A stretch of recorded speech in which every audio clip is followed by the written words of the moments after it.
Julho Vermelho é também o mês da conscientização sobre a saúde ocular. Estamos recebendo no programa de hoje, deste sábado, no programa Saúde em Evidência, a doutora Natália Mesquita, que vai nos explicar mais sobre o que vem a ser a saúde ocular e todos os cuidados que eu e você precisamos ter com os nossos olhos. Afinal, os nossos olhos são sim a janela da alma e a janela do nosso organismo como um todo. Então o programa está imperdível, fica ligado porque hoje você vai tirar muitas dúvidas.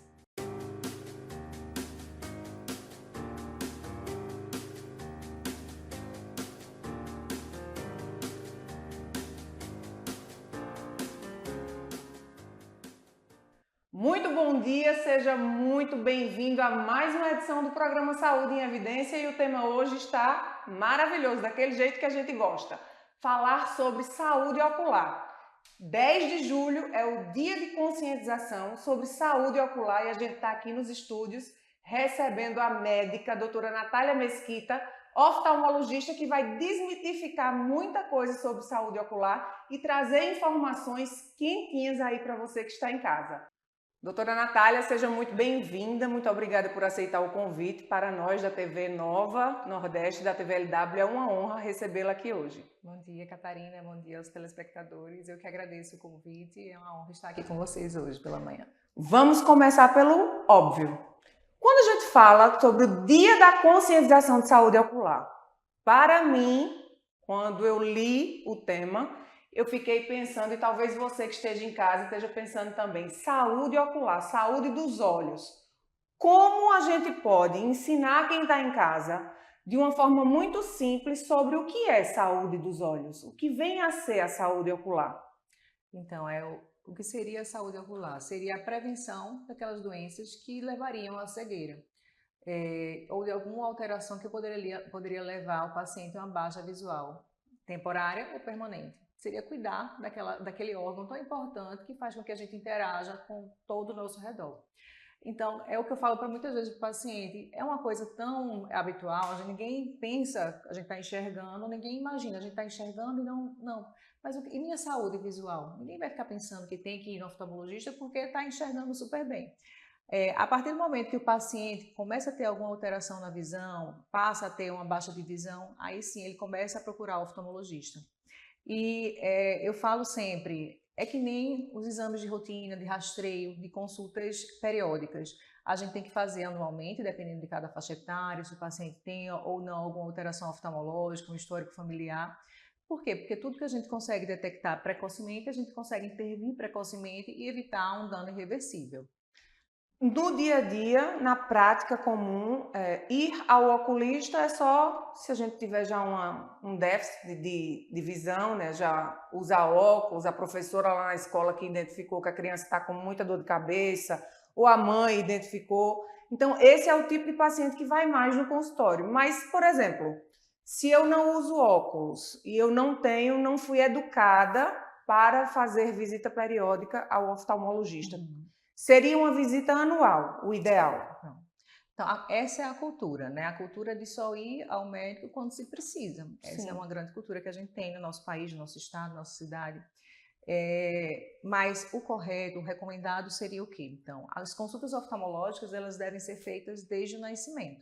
Ao nascer, a gente tem o teste do olhinho, que é um teste de rastreio para diversas alterações de diversas doenças oftalmológicas. Depois desse período, até 2 anos de idade, deve ser feito a cada 6 meses. Então, até os 2 anos de idade, teste do olhinho de 6 em 6 meses. Após esse período, para pessoas que não tenham nenhuma alteração na visão, anualmente. Que nem quando a gente vai no ginecologista, o médico para avaliar as doenças do colo uterino, entre outras alterações, o homem que tem que ir no urologista, cuidar da questão do câncer de próstata. Então, anualmente, a gente também tem que avaliar pelo menos uma vez no ano, as doenças que vão acometer e podem levar à cegueira irreversível ou até mesmo reversível. Na prática, no dia a dia, no nosso dia a dia, tem alguma coisa que eu e você que está aí em casa, nos assistindo, possa fazer para melhorar a saúde ocular, para cuidar? Porque quando eu penso em alimentação, quando eu penso no meu corpo, eu penso que eu fazendo melhores escolhas dos alimentos, eu vou estar cuidando da minha saúde física. como é que eu posso? Qual é a linha de raciocínio para cuidar em casa, no dia a dia, da minha saúde ocular? Hoje a gente tem o exagero do uso de telas, Sem dúvida. né? Essa gama de informações. Na prática, no dia a dia, você que está aí em casa, eu tenho certeza que vai lhe ajudar bastante. O que é que nós podemos fazer para cuidar da saúde ocular? Então, a saúde ocular, ela está diretamente relacionada à nossa saúde sistêmica. Então, a gente diz que os olhos são uma janela do que acontece no nosso organismo. Tanto que diversas condições sistêmicas vão levar a alterações nos olhos. É muito comum a gente ver o paciente que é diabético, ter retinopatia diabética, então o olho vai ser um sinal de como está o controle glicêmico e o controle do diabetes daquele paciente. Então, de uma forma geral, o que é que a gente tem que avaliar para a gente ter uma boa saúde visual, uma boa saúde ocular? A gente tem que passar pela boa saúde sistêmica, então, o uso correto uso correto não, a boa alimentação, o paciente fazer uma boa alimentação, ter cuidado com as escolhas alimentares, com excesso de peso, ter cuidado também porque a hipertensão arterial, ela pode levar a uma retinopatia hipertensiva, então tem que ter cuidado com a pressão arterial, com o diabetes, como eu já falei. Então, passando pela alimentação, que é algo bem importante.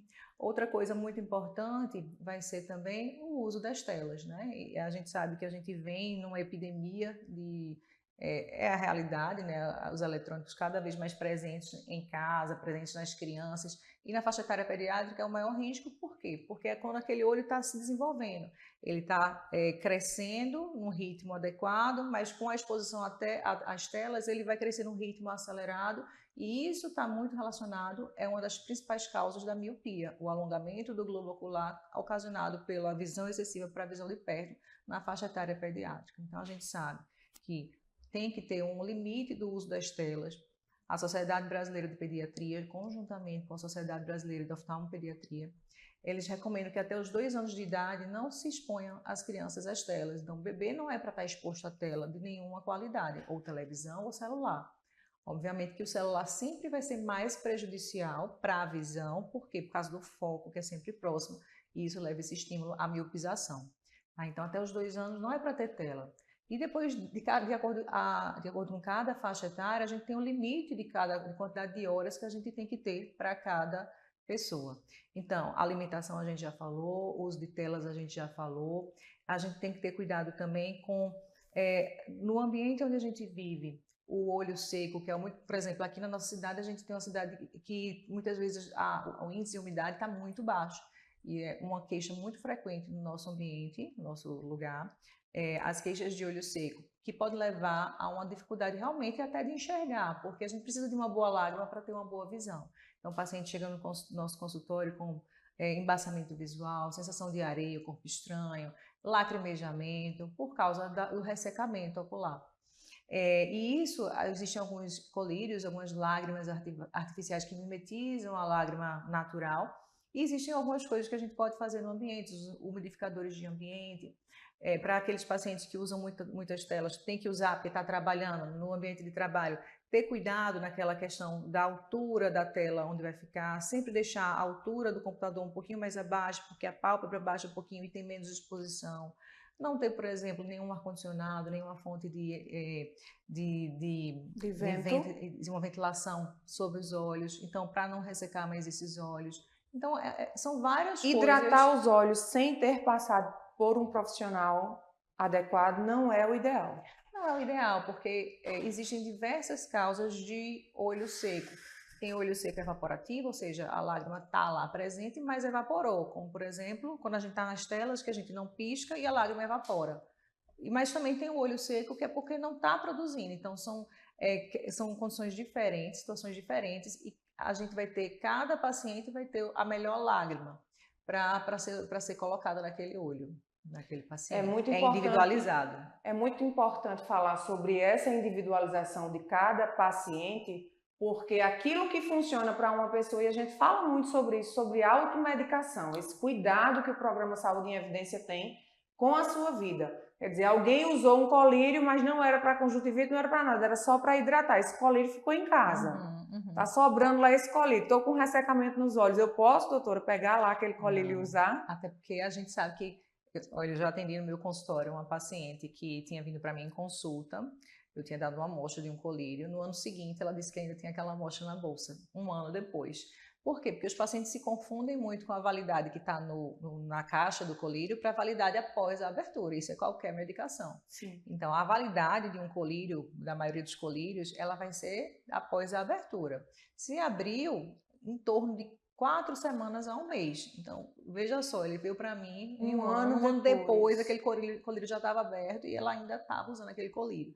E qual é o grande risco disso aí? Além de não estar fazendo o efeito, mas pior ainda, é a proliferação de micro-organismos, de bactérias, que podem levar a ceratites, infecções graves na superfície do olho. Nessa época do ano, a gente sabe que a gente passou agora, né, há pouco, muitas pessoas com conjuntivite. Conjuntivite a gente sente logo como se fosse uma areiazinha nos olhos. Conjuntivite vem a ser uma das principais causas que levam o paciente ao consultório? Sim, uma das principais causas de urgência oftalmológica, né? Geralmente não tem grande gravidade, mas leva a grandes limitações no dia a dia. Por quê? Porque o olho é muito sensível. Então, eu vou ter a membranazinha que reveste o nosso olho. Então, a gente tem a esclera, que é o branquinho do olho. Por cima tem uma pelezinha, uma membranazinha que a gente chama de conjuntiva. A conjuntivite vai ser o quê? Nada mais, nada menos do que a inflamação dessa conjuntiva. Então, a gente tem a conjuntivite, que ela pode ser infecciosa ou não infecciosa. Infecciosa a gente tem diversas causas, pode ser viral, pode ser bacteriana, pode ser um fungo. Então, existem diversos micro-organismos que podem ocasionar. Por isso que o paciente não pode pegar o mesmo tratamento do outro, porque a gente não sabe qual é a etiologia. Só quando passar em consulta vai ser avaliado. E por outro lado, como a gente estava conversando aqui um pouquinho antes, existem as conjuntivites não infecciosas. Uma das mais comuns vai ser a conjuntivite alérgica, tá? E a conjuntivite alérgica vai levar também à sensação de areia dentro do olho, pode levar à secreção, que geralmente não é uma secreção tão importante, mas pode se confundir muito com a conjuntivite viral. E só o oftalmologista que vai conseguir fazer essa diferenciação. Tenho certeza que você está aí em casa, gostaria também de perguntar à doutora Natália, com relação à maquiagem, ao uso de cílios postiços, né, de alongamento de cílios, quais os cuidados que nós mulheres, porque a gente vive também nessa rotina de já acordar dentro de um padrão, né? Para trabalhar a gente precisa estar maquiada, é bom que estejamos, porque mexe na nossa autoestima, claro. E a autoestima elevada é muito importante, a gente sabe disso. Mas quais os cuidados que a gente pode ter com os olhos a partir de agora?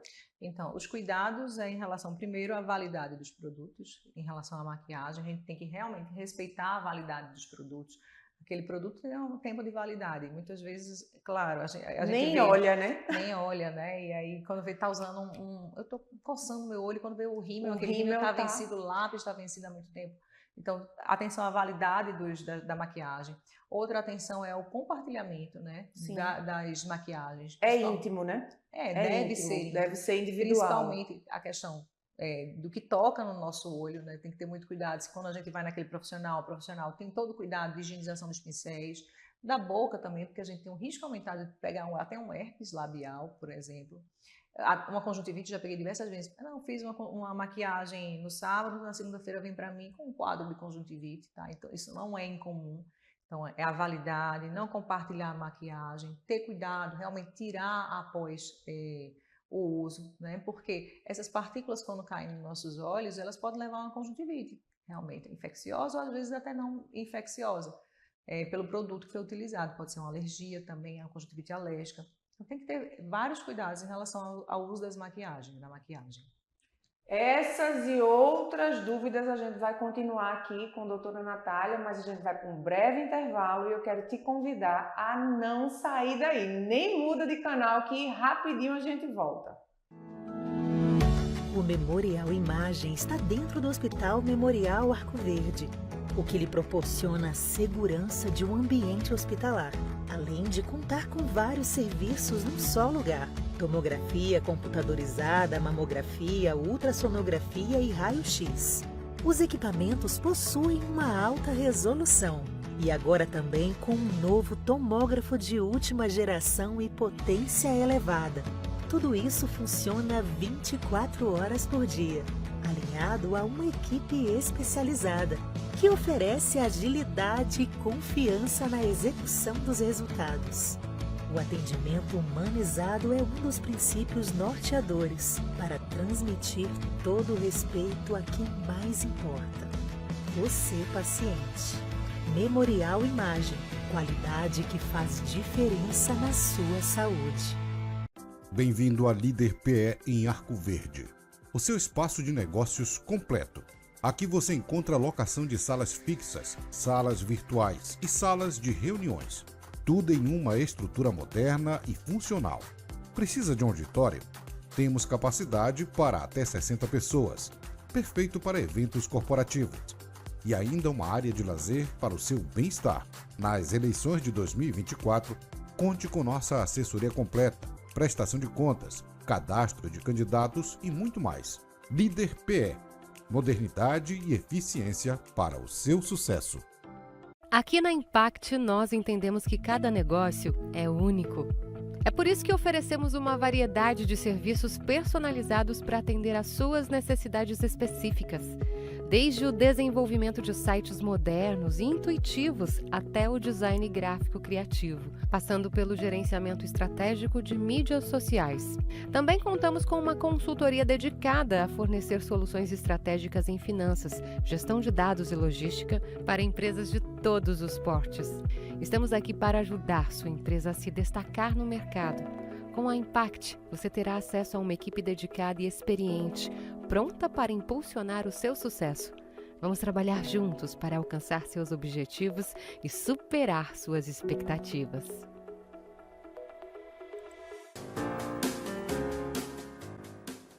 Estamos de volta para mais um bloco do programa Saúde em Evidência e neste sábado falando sobre saúde ocular. Agradecer a você que abriu as portas da sua casa, como todos os sábados você faz, para que nós entremos aí com muita informação. Agradecer também aos nossos apoiadores, Faculdade de Medicina do Sertão, Memorial Imagem, Lojas LW, Clínica Santa Margot e Líder Empresarial.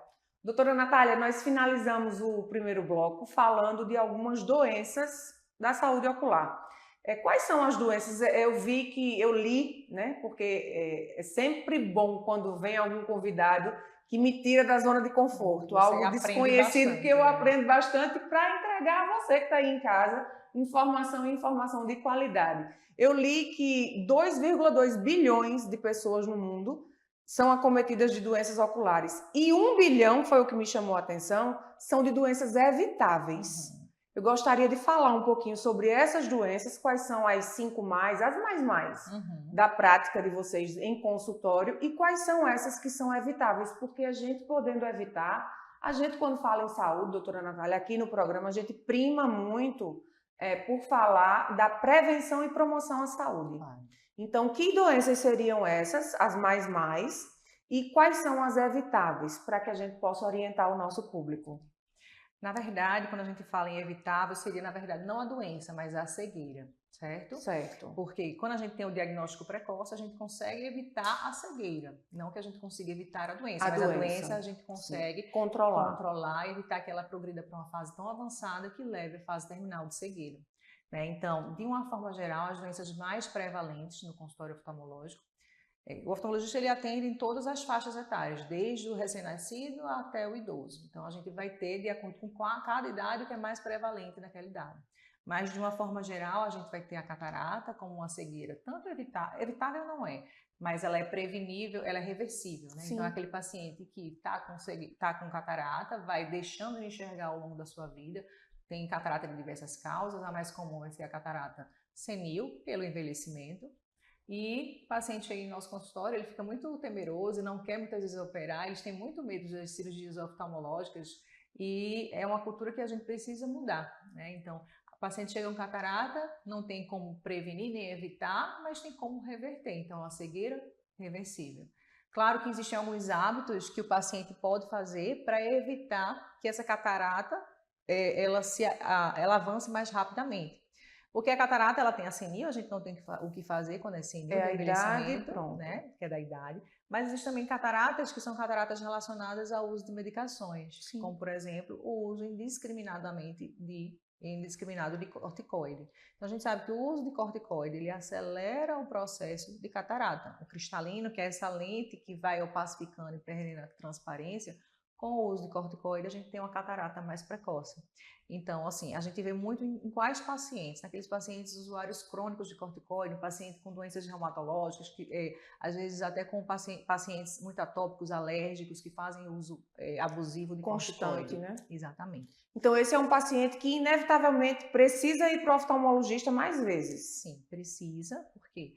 Porque as doenças reumatológicas, elas podem não só levar a catarata com o uso do corticoide, mas elas podem levar a alterações oftalmológicas, que a gente chama de uveites, inflamações intraoculares, que podem levar até uma cegueira irreversível. Então, pacientes com doenças reumatológicas, artrite reumatoide, lúpus, precisam do acompanhamento com oftalmologista. Certo? Então, essa é uma das questões, a catarata, né? Então, catarata senil, catarata pelo uso do corticoide e a catarata do paciente diabético, né? Que é o paciente diabético, às vezes a gente atende, a catarata senil é mais comum após 55, 60 anos, mas um paciente que é diabético geralmente vai ter uma catarata mais precoce. Né? Então, já chega pra gente, às vezes, um paciente de 40, 40 e poucos anos, com a catarata e às vezes, mas doutor, eu já estou com catarata, não, catarata não é mais uma doença de paciente mais velho, mas é porque é um paciente diabético, um paciente que fez uso de corticoide. O que é que eu faço, então, para evitar? Ele pergunta muitas vezes, então, controle sua glicemia. A glicemia tem que estar bem controlada, porque se a glicemia estiver bem controlada, é mais difícil que o paciente desenvolva a catarata mais precoce, porque todos vão desenvolver ao longo da vida, mais cedo ou mais tarde. Então, uma das questões seria a catarata, que é uma cegueira reversível. Certo. Outra questão, outra doença seria o glaucoma. O glaucoma é o nosso grande temor. Por quê? Porque o glaucoma é irreversível e é prevenível. A cegueira então, é prevenível. Atenção. A cegueira do glaucoma é irreversível. Então, a gente vai falar de um assunto agora que eu, se fosse você, parava inclusive de fazer o almoço, que eu sei que você está aí em casa já preparando o almoço, porque é irreversível. Imagine, eu fico imaginando a pessoa que nasce já com uma deficiência visual, é um padrão. Sim. Uma pessoa que já enxergou, que sabe o que é olhar e ver, que tem diferença. E perder aquela visão. E perder, né? É muito difícil. Ser roubado dessa condição de enxergar é bem desafiador. A gente trato muito com essa questão, pego muito paciente que perde a visão, já chega muitas vezes cego para a gente, por causa de glaucoma avançado, que não tem muito mais o que a gente fazer. Naqueles pacientes que já chegaram cegos por glaucoma, a gente infelizmente não tem mais o que fazer em relação à visão. A gente tem o que fazer em relação, porque dependendo de como tiver aquela pressão intraocular, que é um dos principais fatores de risco, aquele paciente pode sentir dor, pode sentir muito desconforto naquele olho. Então, naquele momento, o que eu posso fazer para aquele paciente é evitar a qualidade que ele de vida ali, né? dor. É a qualidade de vida, né? Porque realmente tem paciente que às vezes só consegue dormir com medicações controladas, mais fortes. Sendo irreversível o glaucoma, nós, enquanto pacientes, o que fazer? Tem o que fazer para evitar o glaucoma? O glaucoma é uma condição evitável? O glaucoma não é evitável, mas você pode evitar a cegueira por ele, como a gente conversou. Se a gente diagnosticar precocemente e fizer as consultas regulares, instituir o tratamento regular, se for indicado o tratamento. Então, um paciente, o que ele deve fazer para tentar evitar que seja cometido por uma cegueira irreversível? Consultas periódicas, tá? Se chegar todo ano, você vai chegar no seu oftalmologista e ele vai fazer seu exame de pressão e de fundo de olho, que são os exames que a gente precisa fazer para avaliar o glaucoma. E aí ele vai dizer, não, tá tudo bem, volta daqui a um ano. Não, a gente precisa de novos exames para ver se você tem realmente glaucoma ou não, se está com a suspeita de glaucoma. Glaucoma é genético? Tem um grande componente genético. Então, paciente que tem um pai, uma mãe, alguém na família... Já fica em estado de alerta. Tem que lembrar que tem um risco aumentado. Geralmente esse risco aumenta também após os 50 anos. A gente tem alguns fatores de risco para glaucoma. Quais seriam? Então, pacientes que têm um histórico familiar de glaucoma, pacientes acima com a idade vai aumentando o risco por si só, pacientes míopes têm um risco aumentado. Então, tem pacientes da raça negra também têm um risco aumentado. A gente vê que acontece numa frequência maior. Então, o paciente tem que fazer a consulta oftalmológica de rotina. E, se for identificado qualquer alteração no nervo óptico, então a gente vai solicitar exames para dar o diagnóstico ou não e instituir um tratamento o mais precoce possível para tentar evitar fases de glaucoma muito avançados. Eu já recebi várias vezes no consultório pacientes que só chegam para oftalmologista, veja, para desde o nascimento estar lá fazendo consultas anuais, pelo menos. e não está sentindo nada, só vai quando sente alguma coisa. Então, o paciente muitas vezes só vai quando chega a famosa presbiopia, né, que é a visão ruim para perto. E paciente de 42, 43 anos já chega para a gente, quando eu examino o fundo de olho, chega a me dar uma dor, um glaucoma praticamente com escavação total, que a gente chama, ou seja, um glaucoma muito avançado, com a perda de campo visual muito grande, e aí a gente tem que tentar evitar que ele perca o restinho que ele tem. Não sei se é a vontade que você está aí em casa, mas eu já estou com vontade de terminar o programa e já marcar uma consulta, porque ela chamou, né, ela convocou, a doutora Natália convocou a gente agora para uma autorresponsabilidade, né? Sem dúvida. Então, assim, eu estou com peso na consciência, já... Tem que fazer. É o que eu falo. Quando você falou nos 42 anos, eu estou começando a sentir essa dificuldade, né? Do foco. Aí é o que eu falo para todos os pacientes do meu consultório, a minha parte eu estou fazendo, a sua orientação, você tem que fazer a sua parte também. Em tudo, um paciente, por exemplo, paciente que tem a obesidade, o médico vai lá, vai instituir o tratamento que ele vai achar o mais adequado para aquele momento, mas o paciente tem que fazer a parte dele. Então, nos meus pacientes, eu estou aqui, diagnostiquei o seu problema, instituí o tratamento, agora é sua vez, você vai ter que fazer os exames, usar o colírio, usar as medicações prescritas e vir a consultas periódicas. Então, isso aí é uma troca. Os dois têm que assumir esse compromisso, porque se só for um, não vai dar certo. Verdade. Tem mais alguma doença que seja relevante a gente falar? Então, a gente falou sobre catarata, glaucoma. Outra é a retinopatia diabética, tá? A retinopatia diabética é muito prevalente. Então, os pacientes diabéticos, descobri que sou diabético, também já tenho que fazer uma consulta com o oftalmologista. Geralmente, eles são encaminhados, o endocrinologista, ele encaminha para um exame de fundo de olho. Por quê? Porque é a partir do exame de fundo de olho que a gente vai avaliar se aquela diabetes está levando a lesões de órgão-alvo, que a gente chama. Como o olho é um espelho do que está acontecendo no nosso corpo, a gente tem muita correlação do que acontece no nosso olho e do que acontece no nosso rim. Tá? Então, pacientes que têm retinopatia diabética têm um risco aquele amarelado o quê? Dos olhos, a questão ligada ao rim. Pessoas que têm o olho, fundo amarelado, do fígado. Isso. O fundo amarelado? Não necessariamente. Não. Doenças, porque assim, se eu tenho uma retinopatia diabética que está acometendo o rim, tem um risco maior também de estar acometendo o rim, não, o olho tem um risco maior de estar acometendo o rim, tá? Então, é muito importante. E outras partes do corpo, porque são os vasos, né? Então, o que eu falo para o paciente, está acometendo seu olho, aqui eu vejo vários pontinhos de sangramento, edema na retina. Se tem isso no seu olho, pode ter na sua cabeça, tem um risco aumentado de AVC, do derrame, famoso derrame, né? Então, é verdade AVC. Que os olhos são a janela da alma. São a janela da alma e do nosso corpo. Eles comunicam como está a nossa saúde do corpo. E é um exame não invasivo, o mais importante é isso. O paciente vai fazer uma consulta, vai dilatar a pupila, né? Vai ter aquela midríase, a pupilinha vai abrir, e a partir disso aí a gente vai conseguir enxergar como é que estão os vasos da retina. E para eu fazer isso em relação ao coração, ao rim, à cabeça, são exames mais invasivos. Então, veja só, com um exame simples de consultório, dilatação pupilar, eu consigo ter tantas informações acerca da nossa saúde sistêmica.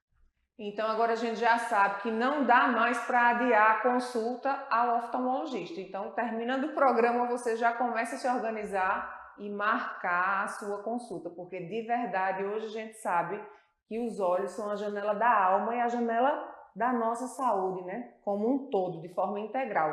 Continue aí ligado que a gente vai para um breve intervalo e volta daqui a pouquinho. O Memorial Imagem está dentro do Hospital Memorial Arco Verde, o que lhe proporciona a segurança de um ambiente hospitalar, além de contar com vários serviços num só lugar: tomografia computadorizada, mamografia, ultrassonografia e raio-x. Os equipamentos possuem uma alta resolução e agora também com um novo tomógrafo de última geração e potência elevada. Tudo isso funciona 24 horas por dia, alinhado a uma equipe especializada, que oferece agilidade e confiança na execução dos resultados. O atendimento humanizado é um dos princípios norteadores para transmitir todo o respeito a quem mais importa: você, paciente. Memorial Imagem, qualidade que faz diferença na sua saúde. Bem-vindo à Líder PE em Arco Verde, o seu espaço de negócios completo. Aqui você encontra locação de salas fixas, salas virtuais e salas de reuniões. Tudo em uma estrutura moderna e funcional. Precisa de um auditório? Temos capacidade para até 60 pessoas, perfeito para eventos corporativos.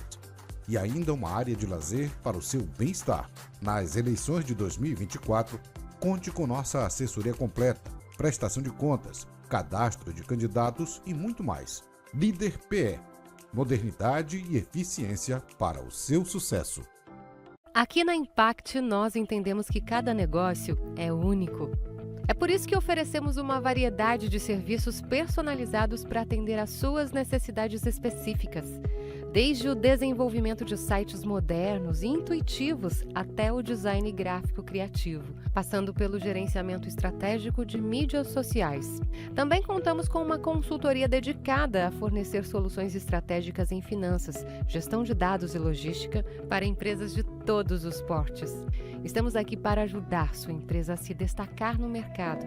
Com a Impact, você terá acesso a uma equipe dedicada e experiente, pronta para impulsionar o seu sucesso.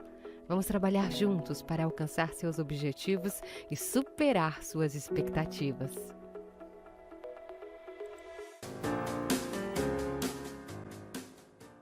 Estamos de volta para mais um bloco do programa Saúde em Evidência e, claro, vamos continuar o assunto que a gente estava falando das cegueiras evitáveis, falando aqui sobre saúde ocular hoje, nessa manhã de sábado, com a doutora Natália Mesquita.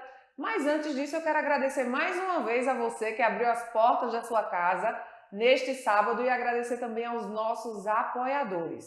Faculdade de Medicina do Sertão, Clínica Santa Margot, Memorial Imagem, Lojas LW e Líder Empresarial. Doutora Natália, que outras doenças se enquadram nessa categoria de cegueiras evitáveis?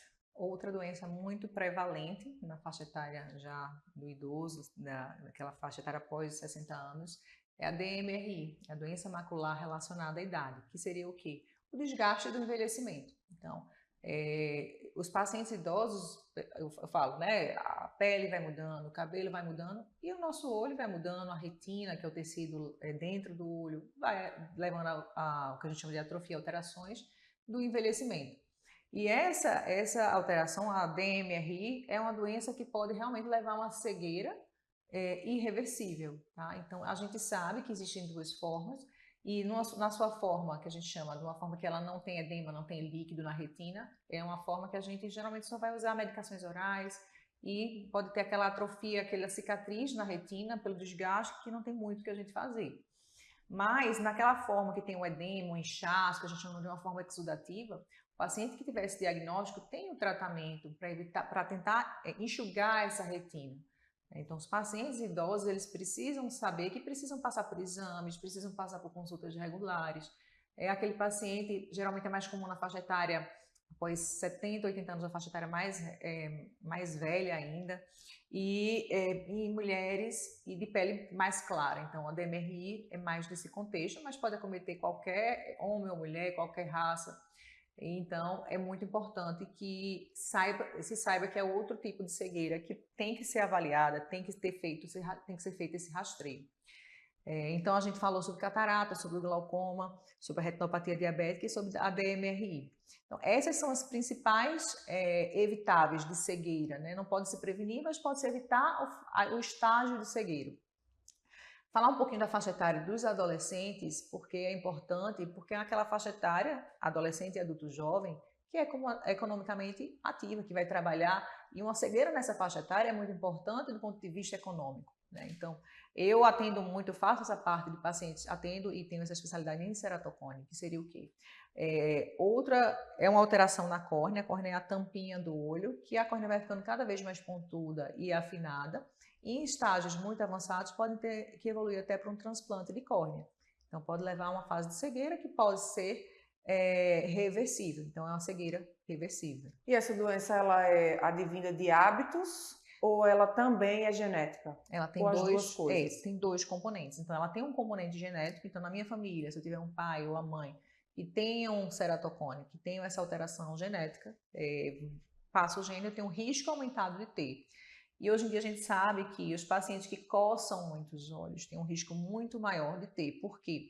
Principalmente quando a gente pega uma criança, um adolescente, que a gente chama de coçador crônico.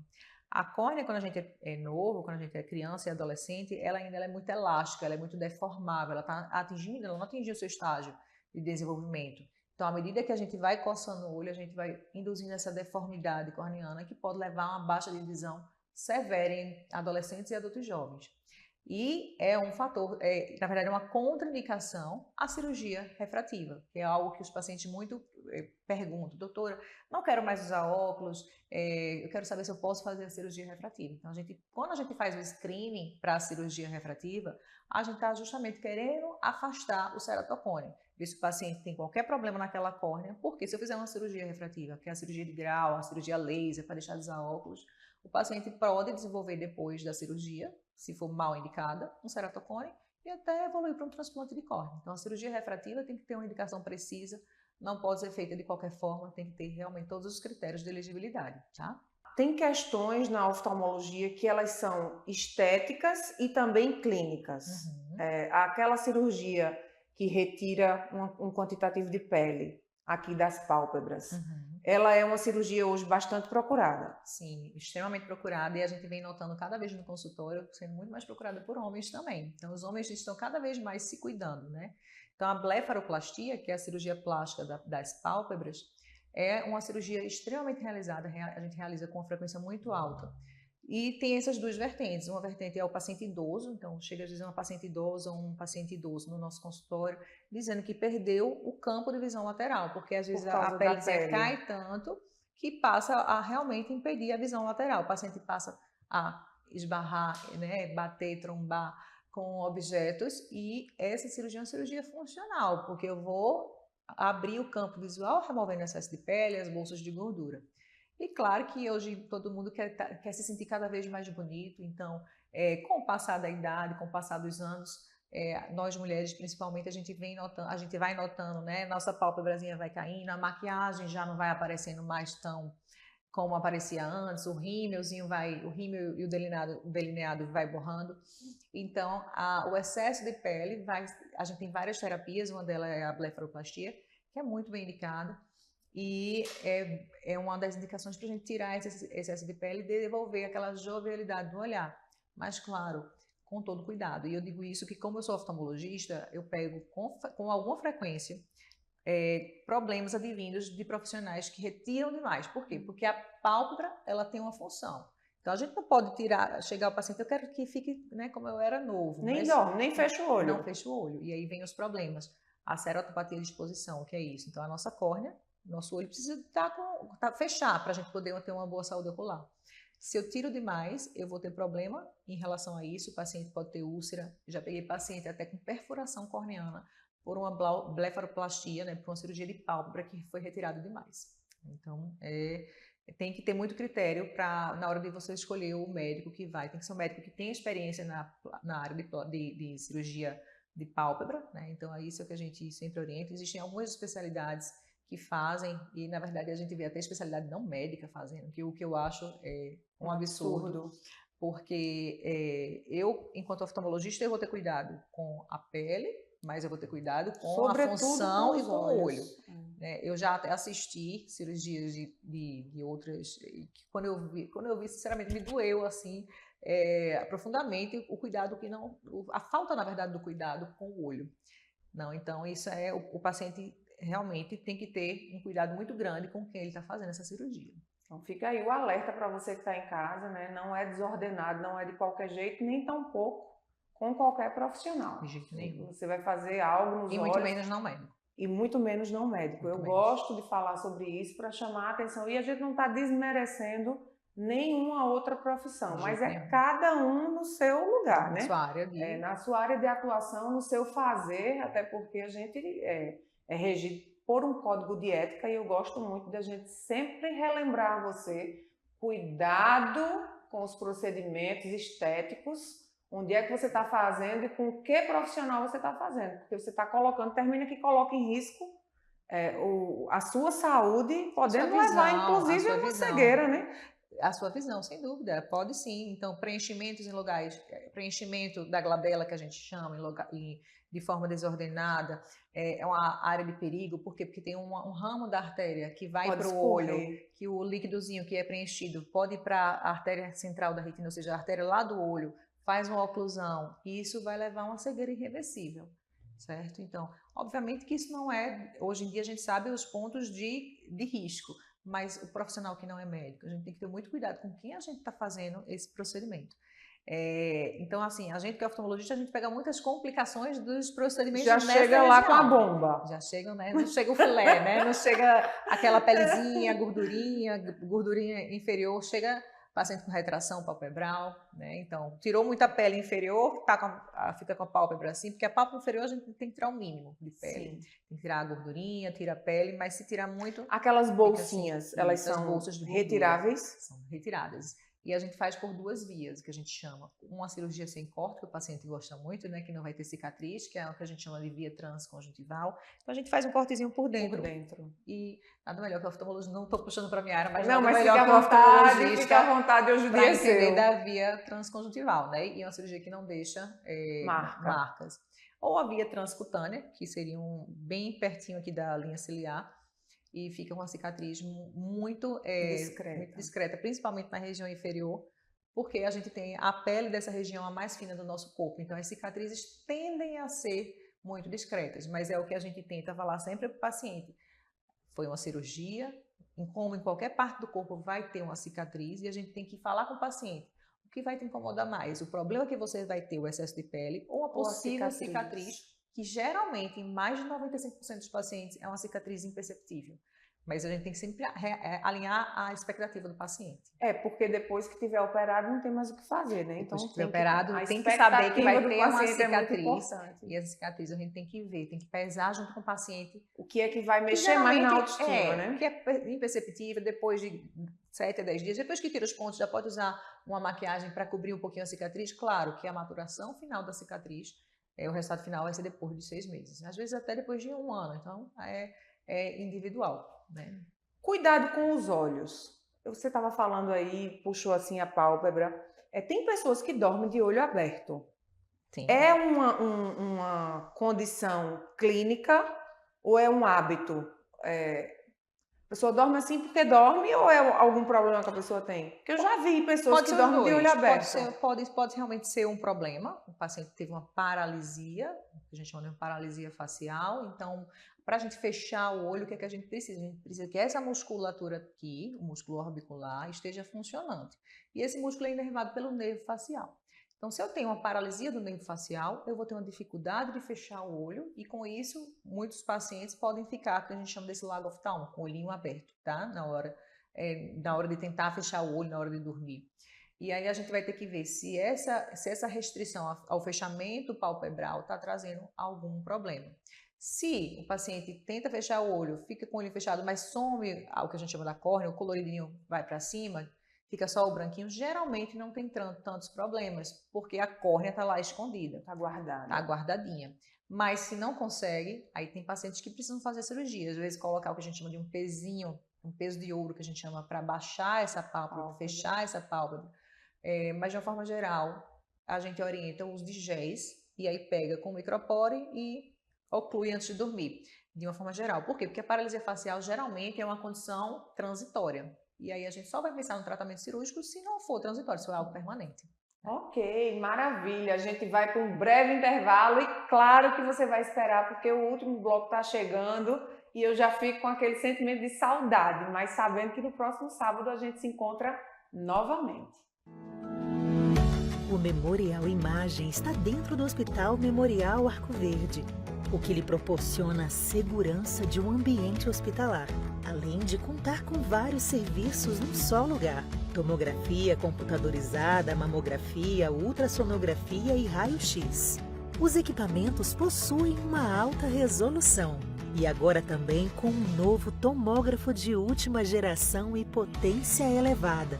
Tudo isso funciona 24 horas por dia, alinhado a uma equipe especializada, que oferece agilidade e confiança na execução dos resultados. O atendimento humanizado é um dos princípios norteadores para transmitir todo o respeito a quem mais importa. Você, paciente. Memorial Imagem. Qualidade que faz diferença na sua saúde. Bem-vindo à Líder PE em Arco Verde, o seu espaço de negócios completo. Aqui você encontra locação de salas fixas, salas virtuais e salas de reuniões. Tudo em uma estrutura moderna e funcional. Precisa de um auditório? Temos capacidade para até 60 pessoas. Perfeito para eventos corporativos. E ainda uma área de lazer para o seu bem-estar. Nas eleições de 2024, conte com nossa assessoria completa, prestação de contas, cadastro de candidatos e muito mais. Líder PE. Modernidade e eficiência para o seu sucesso. Aqui na Impact, nós entendemos que cada negócio é único. É por isso que oferecemos uma variedade de serviços personalizados para atender às suas necessidades específicas. Desde o desenvolvimento de sites modernos e intuitivos até o design gráfico criativo, passando pelo gerenciamento estratégico de mídias sociais. Também contamos com uma consultoria dedicada a fornecer soluções estratégicas em finanças, gestão de dados e logística para empresas de todos os portes. Estamos aqui para ajudar sua empresa a se destacar no mercado. Com a Impact, você terá acesso a uma equipe dedicada e experiente, pronta para impulsionar o seu sucesso. Vamos trabalhar juntos para alcançar seus objetivos e superar suas expectativas.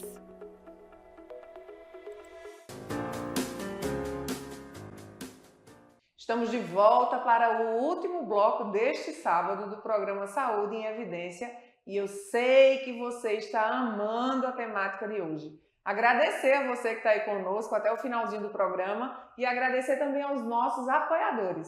Faculdade de Medicina do Sertão, Memorial Imagem, Líder Empresarial, Clínica Santa Margot e Lojas LW. Doutora Natália, eu quero aproveitar esse último bloco para tirar algumas dúvidas que na verdade são minhas e que também muito provavelmente é de quem está em casa. Eu uso óculos. Eu gosto de usar óculos. Certamente a maioria das pessoas não gosta de usar óculos. Existe hoje diversas cirurgias para retirada dos óculos. Por exemplo, eu tenho astigmatismo e hipermetropia. No meu caso, astigmatismo e hipermetropia, uma cirurgia consegue reverter até o não uso mais de óculos? Tudo vai depender da idade do paciente. Então, antes de 40 anos é um raciocínio. Depois dos 40 anos é outro raciocínio, porque antes dos 40 anos a gente não tem a presbiopia, né? Que é aquela visão que piora para perto. Então, até os 40 anos, a cirurgia, de uma forma geral, vai ser de duas formas. Ou uma cirurgia que a gente chama ceratorrefrativa, que é aquela famosa cirurgia laser, que eu vou aplicar um laser na córnea para poder moldar aquela córnea e zerar aquele grau. Claro que tem alguns pré-requisitos, tem que ser um paciente acima de 21 anos, com grau estável, que tem os exames de córnea ok, ou seja, uma boa espessura, que não tem um ceratocone, tá? Então, aí a gente pode fazer a técnica de PRK, LASIK, tudo isso vai ser avaliado de acordo com o exame e de acordo com cada paciente, vai ser individualizado. E a outra forma, antes dos 40 anos, vai ser uma cirurgia que a gente chama cirurgia colocando uma lente fáscica. Por quê? Porque a cirurgia a laser normal, ela tem um limite de grau que ela pode corrigir. Então, 8, 10, depende da espessura da córnea daquele paciente. Então, quando eu tenho graus muito altos, 15 graus de miopia, 17 graus de miopia, a cirurgia laser não vai ser suficiente. Então, para esses pacientes, a gente vai para outra estratégia. Colocar uma lente intraocular na frente da lente que a gente já tem, que a gente chama de cristalino. Então, não é a cirurgia de catarata, é uma lente antes do cristalino, que vai fazer com que zerar, tentar diminuir o máximo possível esse grau. Então, antes dos 40 anos, esse tipo de cirurgia. Depois dos 40 anos, a gente ainda pode fazer a cirurgia a laser, que é para deixar de enxergar, para enxergar melhor sem os óculos, mas aí a gente tem que lembrar que a gente tem o que a gente chama da presbiopia. Então, hoje em dia, para os pacientes que têm a presbiopia, a gente vai ter que conversar muito para dizer que a gente vai ter o que a gente chama de monovisão, que seria o quê? Um olho, que seria o olho dominante dele, a gente vai zerar aquele grau para ele enxergar muito bem de longe, e no outro olho a gente vai induzir o grau de perto, então vai ser o que a gente chama de báscula, um olho para longe e outro olho para perto. tá? E lembrar o paciente que, como a gente continua envelhecendo, esse grauzinho de perto continua aumentando, podem ser necessários retoques. Mas isso aí é o que eu sempre falo, a gente vai fazer um botox, tem o tempo do botox. Sim. Então, todos os procedimentos têm o seu tempo de vida, né? Tem o seu tempo de duração. Vai tem a muito sua do duração. quanto isso me incomoda, né? Porque Exatamente. tem pessoas que de verdade são para usar óculos, mas não gostam de usar óculos. Eu uso como acessório. Isso, tem paciente que adora usar óculos, então vai fazer uma cirurgia de catarata que é possível depois você colocar uma lente intraocular para deixar de usar óculos, fala, mas não, doutora, eu não quero, porque eu gosto tanto, é um acessório para mim, eu tenho vários. Então pode só tirar a catarata e deixar que eu uso o óculos depois da cirurgia. Então tudo a gente vai personalizar e avaliar individualmente. Mas sim, existe a possibilidade de a gente deixar o paciente com óculos após uma cirurgia de catarata, ou não, vai depender da vontade do paciente. Tudo vai ser individualizado, avaliar os exames do paciente para poder escolher qual vai ser o melhor para cada um. Desde o começo do programa, que claro, eu estou olhando para os belíssimos olhos de doutora Natália, né? E aí me veio à memória o uso indiscriminado de lentes de contato colorida. Pessoas que usam. Me fale um pouquinho, fale para os nossos telespectadores se há riscos de danos até permanentes na questão da saúde ocular, no uso inadequado ou exacerbado dessas lentes para ficar com olhos maravilhosos, assim feitos os seus. Obrigada, Catarina. Então, aqui eu vou falar sobre duas vertentes, na verdade. Então, a gente tem o uso das lentes de contato coloridas, que não é errado, desde que é adaptado para um oftalmologista. Então, por quê? Porque o oftalmologista ele vai avaliar o olho do paciente, aquela córnea, a curvatura, porque aquela lente que ele vai lá e compra na internet é uma curvatura média, que pode servir, pode não servir, não pode ser adequada, isso, para média, né? Padrão, e pode servir ou não servir, pode estar apertada e os problemas vêm a longo prazo. E o grande problema das lentes de contato de uma forma geral não vai ser apenas pela cor, vai ser o uso errado. Eu falo para os pacientes no consultório, a lente de contato é um excelente artifício, enquanto você não pode fazer a cirurgia. Eu já fiz a cirurgia refrativa, faço também, e é realmente uma cirurgia fantástica. É você acordar e para eu que não gostava de usar, para mim que não gostava de usar, né? Realmente é uma cirurgia fantástica. Mas para outros pacientes que não podem fazer a cirurgia refrativa, pode ser feita a lente de contato. Só que tem que ter vários cuidados. Então, os cuidados com a lente de contato é um corpo estranho na superfície do olho. Então, não se pode dormir com a lente de contato, tomar banho de mar, de piscina. Tem que ter vários cuidados para evitar infecções graves. Então, tem que respeitar o prazo. Eu pego pacientes, você fala para ele, são 30 dias de descarte após a abertura. Eles usam 2, 3, 4 meses. Então, tudo isso vão se somando os problemas, os fatores de risco, e daqui a pouco, chegando no nosso consultório, um paciente com úlcera de córnea, uma infecção importante no olho por causa do uso inadequado da lente de contato. Então, a lente de contato é ótima, desde que bem indicada, respeitando todos os critérios de segurança e com acompanhamento oftalmológico, tá? E pelo outro lado, quando a gente falando isso aí dos olhos, né, coloridos, recentemente também a gente viu uma modelo que foi para fora para tentar mudar a cor dos olhos. Mas isso é um procedimento que não é proibido, na verdade, aqui no Brasil, no momento. Só é permitido para aqueles olhos cegos. Então, o paciente que está com olho cego, branco, a gente pode fazer uma cirurgia cosmética na superfície do olho para igualar e ele não se sentir tão mal visualmente. Porque o olho fica branco, todo mundo fica olhando e aquele olho já não enxerga. Mas no Brasil isso não é permitido. Então, a gente tem que lembrar, tentar... que nossa visão é única, né? Você perde a visão. Eu tenho pacientes que chegam para mim, doutora, não me diga isso, que minha visão. Eu não vou entrar no mérito do que é pior, eu estou só relatando o que os pacientes me falam, né? Mas, doutora, eu prefiro ficar sem andar a perder minha visão. Então é muito doloroso. Então, por causa disso, você tem que ter todo o cuidado com o seu olho, porque é o que eu estava falando logo no começo, na abertura. A nossa visão é uma coisa tão... É comum a gente estar enxergando, a gente não se atenta. Não valoriza né? O fato de enxergar. Como o ser humano é, né? A gente vai valorizando à medida que a gente tem alguma doença, a gente vai perdendo. Então, até quando eu fui fazer meu fellow lá, minha especialização em transplante em São Paulo, tinha essa cirurgia também, outra técnica que era de mudança de olhos, que não é permitida ainda no Brasil. E muitos pacientes iam para o Panamá para fazer essa cirurgia, para outros lugares onde elas são permitidas, e chegavam lá em São Paulo, lá no departamento de córnea, com os problemas. E tinham, às vezes, até que fazer transplante para sanar, para resolver aquele problema, que é a cirurgia que não é permitida aqui no Brasil. Então, veja até que ponto a nossa vaidade, né? A gente tem que ter muito senso crítico em relação a isso, né? Da vaidade e da nossa saúde, não só do olho, como do nosso corpo, de uma forma geral.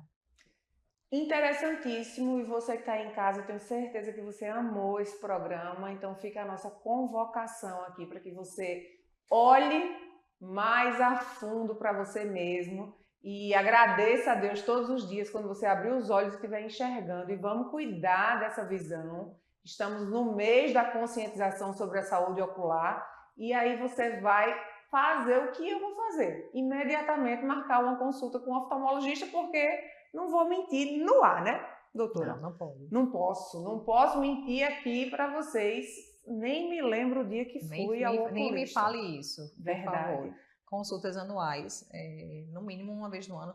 Claro, que aqueles pacientes eu falo, olha, você está vindo agora, a gente está no meio do ano, não precisa você vir exatamente no mesmo dia no próximo ano, mas que no ano seguinte, em 2025, do começo até o final do ano, você faça sua consulta. Tá vendo? Eu gosto logo de dizer, porque eu mesma levo o puxão de orelha aqui, porque o que eu levar aqui, você leva aí em casa também. Vamos marcar a nossa consulta com o oftalmologista. E aproveitando, doutora Natália, eu gostaria que a senhora aproveitasse aqui o espaço para deixar as suas redes sociais, onde você atende aqui em Arco Verde, também atende em Caruaru, acredito, e o telefone, fique bem à vontade. Quero já lhe agradecer a presença aqui, seja sempre muito bem-vinda. Quando tiver outro assunto que você julgue importante entregar de conteúdo para os nossos telespectadores, a casa é sua. Eu que agradeço, a conversa foi ótima, espero que a gente tenha esclarecido vários pontos muito importantes, né, acerca da saúde ocular. Eu atendo aqui em Arco Verde, no Hospital Memorial Arco Verde. Tem o telefone de contato nas Pode redes, falar. posso falar? Então, Pode. O telefone de contato lá no Memorial Arco Verde é 879-8107-3872. É o telefone lá no Hospital Memorial Arco Verde. E minhas redes sociais no Instagram é o @doutora Natália Mesquita, DRA Natália Mesquita. Sem H ou com H? Sem H. Sem H. E Doutora Natália Mesquita, doutora DRA, tá? Isso. Natália Mesquita sem H. E atendo também na Iris Oftalmo, em Caruaru. O telefone lá para contato é o 81-3299-8388. Então, estou nesses dois lugares. Ok, então tá bem fácil de você encontrar a doutora Natália, já marcar a sua consulta. Próximo sábado nós temos um encontro marcado, o programa vai estar maravilhoso como sempre. E eu vou ficar com saudade de você, acreditando que no sábado você vai abrir as portas da sua casa às 10 horas em ponto pela TV Nova Nordeste para nosso encontro. Muito obrigada por hoje e até sábado.